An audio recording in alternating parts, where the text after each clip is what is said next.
What's up, guys? It's John, and welcome to Collecting Dust, which is my Instagram TV series associated with my podcast, The Nothing Podcast with Nobody Important, but you already knew that. So, in this series, I take you through some of my stuff in my collection, and I figured with Star Wars coming out on Blu-ray and 4K this week, it's been out on digital HD, but as you guys know, I love my physical media. So with Star Wars Rise of Skywalker coming out this week, I thought I'd show you a couple things from my Star Wars collection. There's a lot, but I picked a few for now, and we'll see. Maybe later we'll get into more.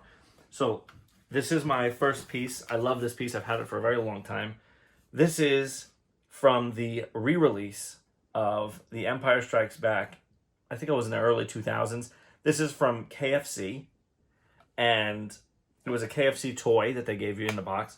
And what it is, if you can see in there, you have Darth Vader, but when you turn it, it's fully Yoda. There's a mirror in there. I think it's a half face. If you focus on it a little bit there, I don't know if you can do that. There's a bit of a half face there. It's a mirror trick, but I've always loved it. I imagine now it's probably a rare piece. It wasn't, I guess, at the time. It was a toy, like a McDonald's toy, only from KFC, which was weird. But I've held on to it forever. I've always loved it, and I've always been fascinated by it because you can see it really does look like it's their whole head just floating in the box. It's just real cool. I've always loved it. So that's that piece. The next one I've got for you is this.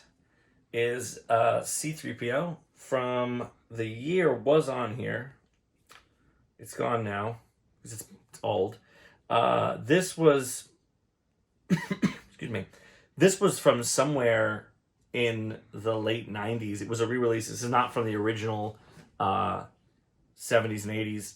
But recently at a Comic-Con, I actually saw this in a glass shelf like these, and I stopped to ask the guy if he knew any information about them.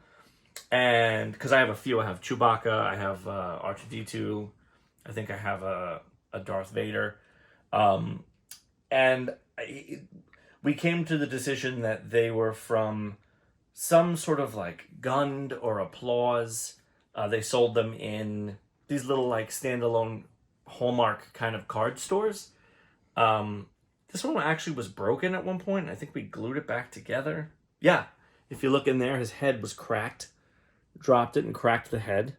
So we fixed that. I always loved that it had his silver leg. And somehow it got painted green. I didn't do that. But it's got some green on it. So that's that piece. Don't really know where it comes from. Tried to figure it out a while back. But yeah, so we think it's from one of those defunct Hallmark places or Carlton Cards. Something like that. And the last one is one of my favorites. I've had these forever. Now, I have a number of them. I have, I think, 4 or 5 or 6 of them. And this is R2-D2. And basically what this was, when I was a kid, was like Polly Pockets for boys. When you crack it open, each one has a different scene that's associated with the character that it is. So, I gotta open his head. There you go. So this one is, when you put all the pieces together, Jabba's palace and the Rancor pit.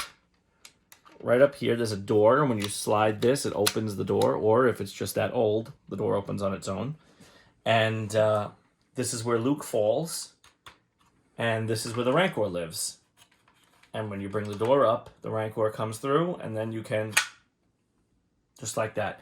And I think the Chewbacca is Endor. C-3PO is the Cantina. The Stormtrooper is the interior Death Star with the garbage compactor. Darth Vader is the final fight on Bespin in Episode 5. And the Stormtrooper, no, the Death Star itself opens up into a full-on Death Star. And I think those are all... Oh, the Boba Fett. The Boba Fett... I can't remember what the Boba Fett is. I'll have to get back to you on that. But yeah, these are kind of cool. They're all in great condition. They all still have all their pieces, and somewhere around here I have a bag of tiny little men, and they all go in here. And yeah, so I decided to display them. And oh yeah, 1994 Galoob Toys, Lucasfilms. Galoob, I believe, was the company that bought them after the original company that had them. Yeah, they're now a defunct company. But yeah, very, very cool Star Wars stuff. All right, so now to go with the Star Wars theme for today's movie of the week, which I'm going to be adding, hopefully, Rise of Skywalker to this collection. So my plan for any newer Star Wars film was to get the collectible steelbook from Best Buy. So I have Star Wars The Last Jedi. I have The Force Awakens. I have Solo. There's the back. And I have Rogue One. Now, these are all collectible. They're very hard to come by when they first hit market. You have to basically be there at 10 a.m. or whenever it is that the Best Buy opens to grab it because they have a very limited amount. Especially for the middle films like Solo and Rogue One. The other ones, they tend to stick around, but yeah. So my plan was, I'm a collector and I like to have uniformity. So there's a reason that I have the steelbooks of all those, even if I don't love the artwork, which I don't. I don't love the artwork that's coming out for Rise of Skywalker, but I'm going to get the steelbook for that anyway, because what I have here is the Star Wars Complete Saga box set. It's the first 6 films in the Skywalker saga, as it's come to be known. It's got a lot of really cool art in it. It was the first time that all of these films were released on Blu-ray. This packaging was right before Lucasfilm was bought by Disney. So this kind of really high quality, hard cardboard packaging was a Lucasfilm thing. Also, Indiana Jones has this same kind of deal. Once they were bought by Disney, and then Disney started releasing them, they released more flimsier, honestly, just not as good quality box sets of Star Wars. And so they're not that good. So I'm really glad I have this. This is very hard to come by. You can maybe get it on eBay for like price and a half or whatever it is I paid for it. If you can come across it, it's a great set.